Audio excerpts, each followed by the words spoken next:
வணக்கம் ஃப்ரெண்ட்ஸ், நான் இன்றைக்கு குயிக்காக ஒரு பிரியாணி செய்ய போகிறேன். அதுக்கு தேவையான பொருட்கள் என்று பார்த்தால் வெங்காயம், சிக்கன், இஞ்சி, உள்ளி, மிச்ச பொருட்கள் அடுத்த வச்சுருக்காங்க. அதுக்கிடையில் இந்த வெங்காயத்தை இந்த எண்ணெய் விடாமலே இந்த சட்டியில் போட்டுக்கிறோம். என்னென்னா அந்த தண்ணித்தன்மை வத்த எண்ணெயை விட்டால் எண்ணெயை குறைச்சி விடலாம். இப்போ பாருங்க, வெங்காயத்தின் சத்தம் தண்ணி சத்தம் குறைஞ்சிட்டு எண்ணெயின் அளவை பாருங்க. ஒரு சின்ன பொத்தில் இவ்வளோ எண்ணெய் நான் இதில் கொஞ்சம் தான் நான் விட போகிறேன். இந்த அரைவாசி எண்ணெய் தான் விட்டுருக்குறேன்.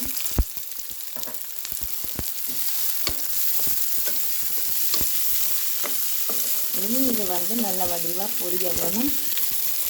இன்றைக்கு சிக்கன் பிரஸ்ட் சிக்கனில் தான் இன்றைக்கு பிரியாணி செய்ய போகிறேன்.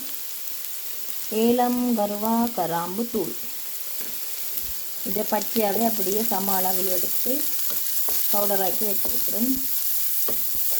இனி மற்ற பொருட்களை கூட வேணும். அதுக்கிடையில் இந்த வெங்காயம் கொஞ்சம் பொரியட்டக்கும். அதுக்கிடையில் நான் இனித்தான் இந்த சிக்கனை வச்சுக்கிட்டு வரப்போகிறேன். இப்போவே நல்ல வாசம் வரக்கூடாது.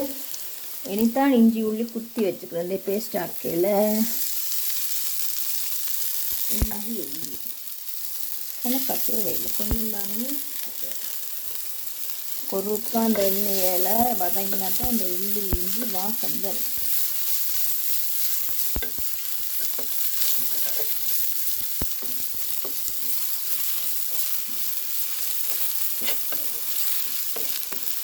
பாருங்க, தண்ணி வற்றினா பிறகு எண்ணெயை விட்டுனா இப்போ கொஞ்சம் எண்ணெயிலே நல்ல வடிவாக ப்ரௌனாக பொரிஞ்சு வந்துட்டுது. இல்லைன்னா கூட எண்ணெய் விட்டால் தான் இப்படி பொரிஞ்சு வரும். எண்ணெயை குறைக்கணும்னு சொன்னால் இப்படி அப்படி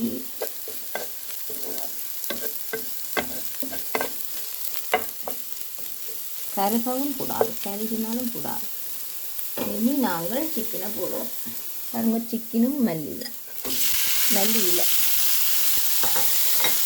தக்காளி பழம் இருக்குது. நான் தக்காளி பழத்துக்கு பதிலாக சோஸ் தான் போட போகிறேன்.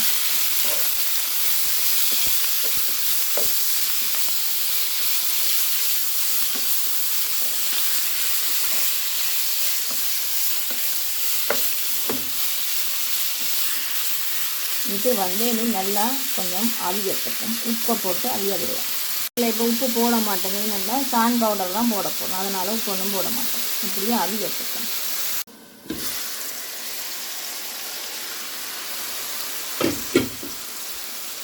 இனி பாருங்க, இந்த சான் பவுடரை போட போகிறேன். பிரியாணி மிக்ஸ் இது போட்டால் உப்பு போட தேவையில்லை. இதுலேயே உப்பு எல்லாம் இருக்குது. பிறகு பார்த்து போடலாம் உப்பு காணாட்டால்.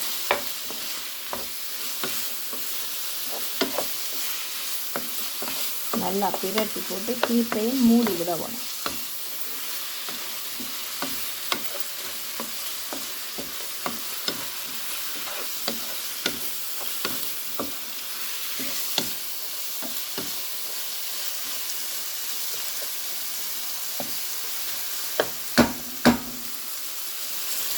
நல்ல வாசம்.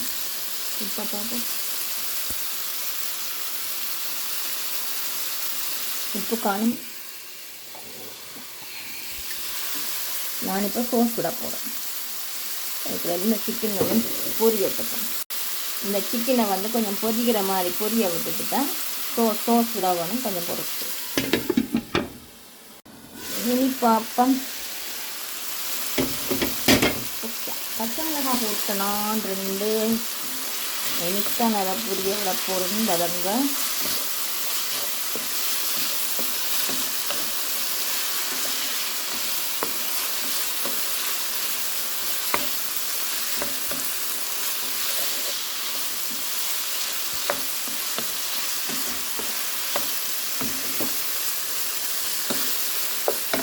சான் பவுடர் எனக்கு கொஞ்சம் காணாது, அதனால் இது மல்லி பவுடர். அப்போ இது போட்டால் தான் அந்த கறி கொஞ்சம் திக்காக வரும். அப்போ அந்த ரைஸுக்கும் நல்லதாக இருக்கும். கொஞ்சம் மிளகாய் பவுடர், லெமன் காணும்.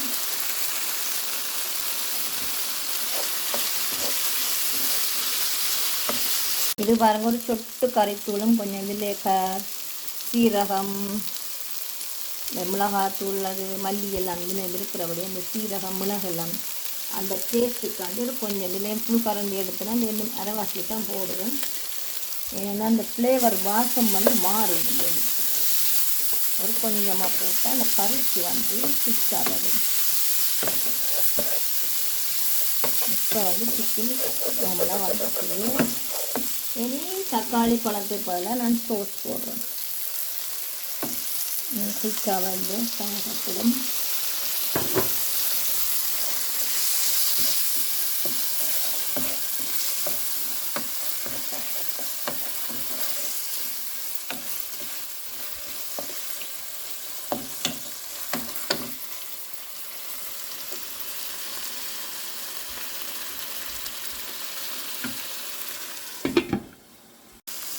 இனி கொஞ்சம் போல் கரம் மசாலா, இந்த சான் பவுடர் காணாது முதல்ல சொன்னேன் தானே, அதுக்கு பிறகு கொஞ்சம் பட்டர் போடுவோம் டேஸ்ட்டுக்கு. மற்றது தயிர் போடுவோம்.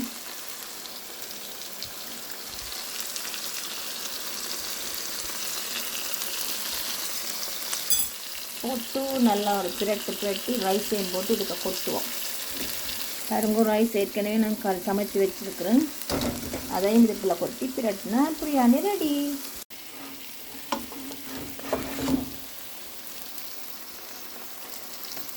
ரைஸை போட்டுட்டு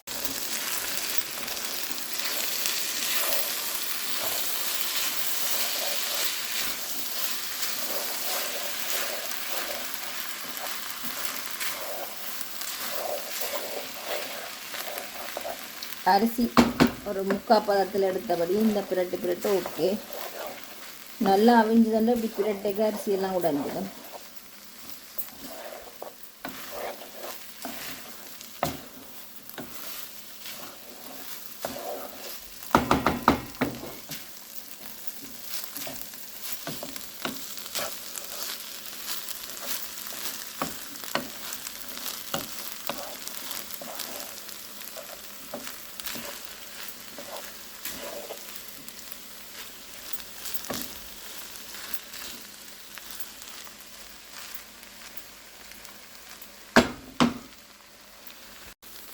இப்போ பாருங்கள், இனி இதை அப்படியே மேலால் மூடி விடுவோம்.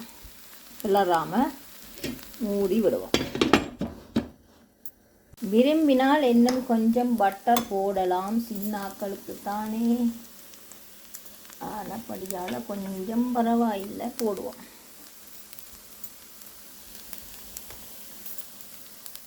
அதே கொஞ்சம் தான் போட்டணும்.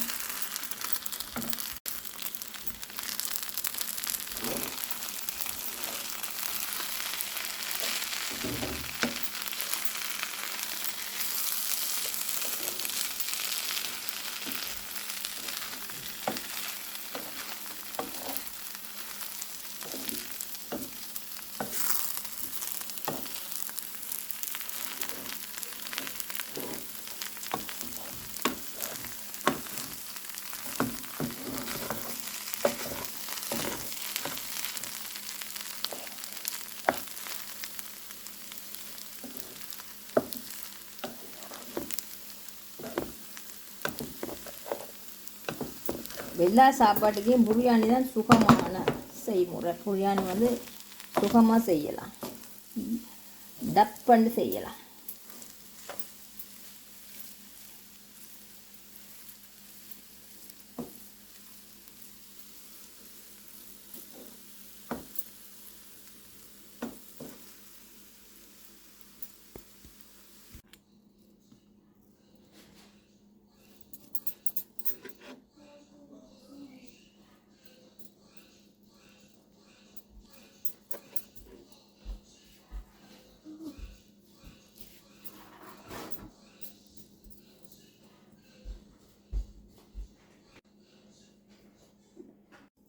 உண்மையாகவே இந்த பிரியாணி நல்ல டேஸ்ட்டாக இருக்குது.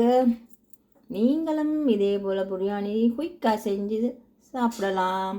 எல்லா சாப்பாட்டுக்குள்ளேயும் பிரியாணி தான் ஈஸியான சாப்பாடு. நன்றி, வணக்கம்.